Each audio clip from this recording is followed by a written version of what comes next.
ways that God speaks to us.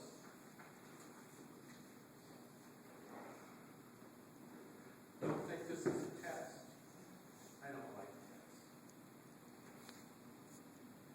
But there are various ways God speaks to us. One way is, come on folks, you can, no grades, just every answer is going to be a right answer. Don't be afraid. Huh? How does God speak to us? Our thoughts. Huh?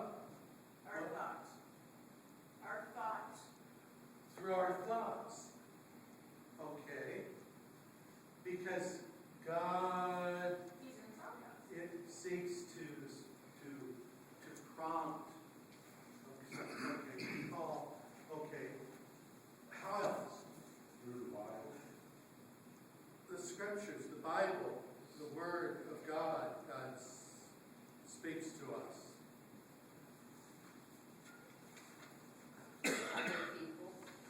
Other people in community where two or three are gathered together, I'm there also. Jesus! the Word of God in human form. But in Jesus' words and actions. Okay. Now, I'm surprised after I read this first scripture today that you haven't given me the answer I was really looking for. This is like a children's sermon when kids never give the right answer. All the answers you gave were right and good, but the one that I was looking for is in our dreams. Okay, Eli was laying in bed, and he heard God call Eli. Or Eli was the old guy. Samuel was the one, the young guy. Samuel was the next one. Samuel hears the Lord called Samuel. That was a test to see if you were listening. Good job. And, you know, think about our dreams. Dreams are like visions, right? Now, I just spent a couple of days in Florida, where the roads are plastered with billboards for Disney. And certainly, there are a number of things that Disney can do for you. But it certainly can help you understand the magic being possible. Or if you can dream it, if you can vision it, it's possible that it can be done. Or the downside or the reverse side of that is if in no way can you dream it, in no way can you vision it, in no way can you even imagine the possibility, we certainly aren't helpful at partnering with God's Spirit to enable those visions and dreams to happen. I've got a couple people here today that aren't real regular being here. Betty, have you ever been here when I've done the thing about the difference that visioning makes? I don't think so. Where we turn? No? Well, how about? Have you been here when I've done this? Okay, we're going to do some Disney magic. The ones of you who've done this so many times before, because I think it's a neat trick, just ignore it, stay seated, don't bother. If you don't want to, you don't have to. But if you do this, I think you're going to be wowed.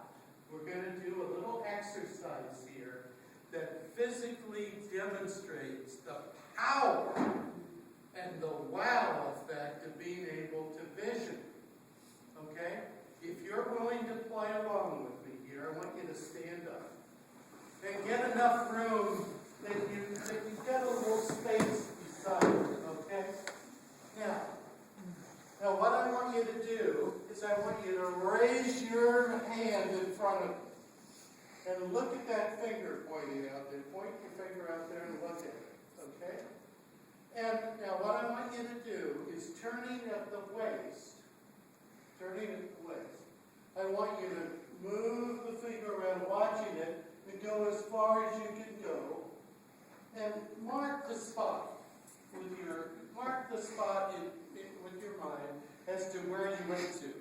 Now come back. Okay. Now, just drop your hands down, and I want you to do the same thing that you just did in your mind with your eyes closed.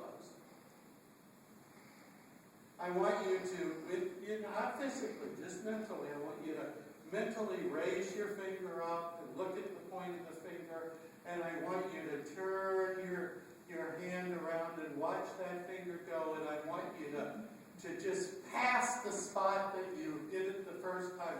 Just pass it by and swing past further, and then come back and open your eyes. Now, we vision. Let's do it again for real.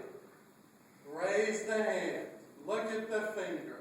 Swing that finger around and see where it went. You shot way past the first time, didn't you? The only difference I'm going to suggest to you between the first time and the second time we did it was you visioned it. You visioned it. The power of envisioning what you can do is unbelievable. Sit there.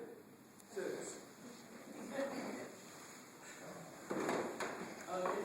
So, yes, God calls us even. God doesn't ever, if it works, God's going to do it.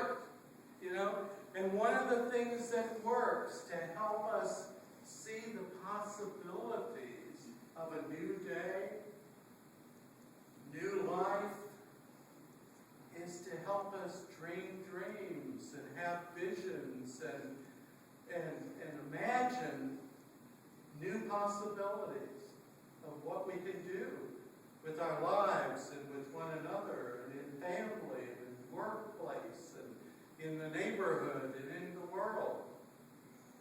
And the possibilities are unmeasurable, and the consequences are all. Now, there's a couple of types. The dream experts tell us there are a couple of different types of dreams. And some dreams are things that we're afraid of,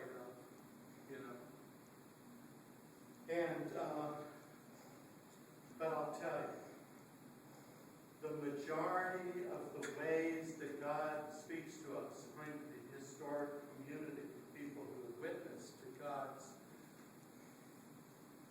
presence with their lives, tell us that those visions and dreams and experiences and miracles that happen from God always relieve pain, make people healthy.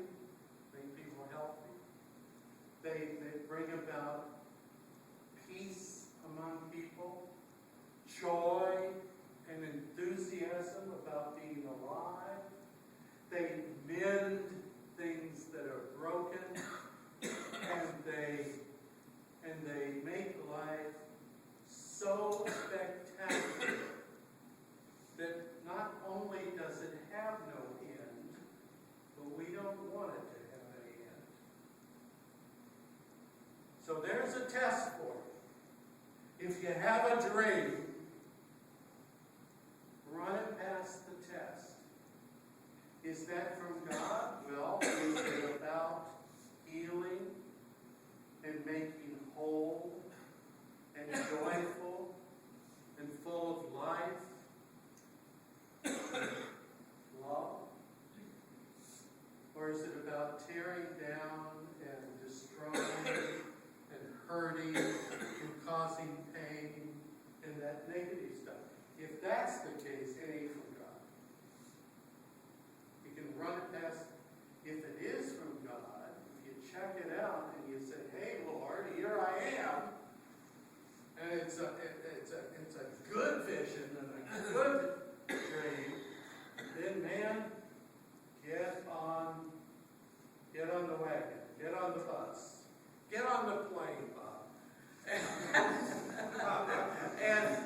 what neat things happen when we partner with God's Spirit. Hudson Terrible. Huh? Get on a Hudson Terrible. Yeah, okay. We're gonna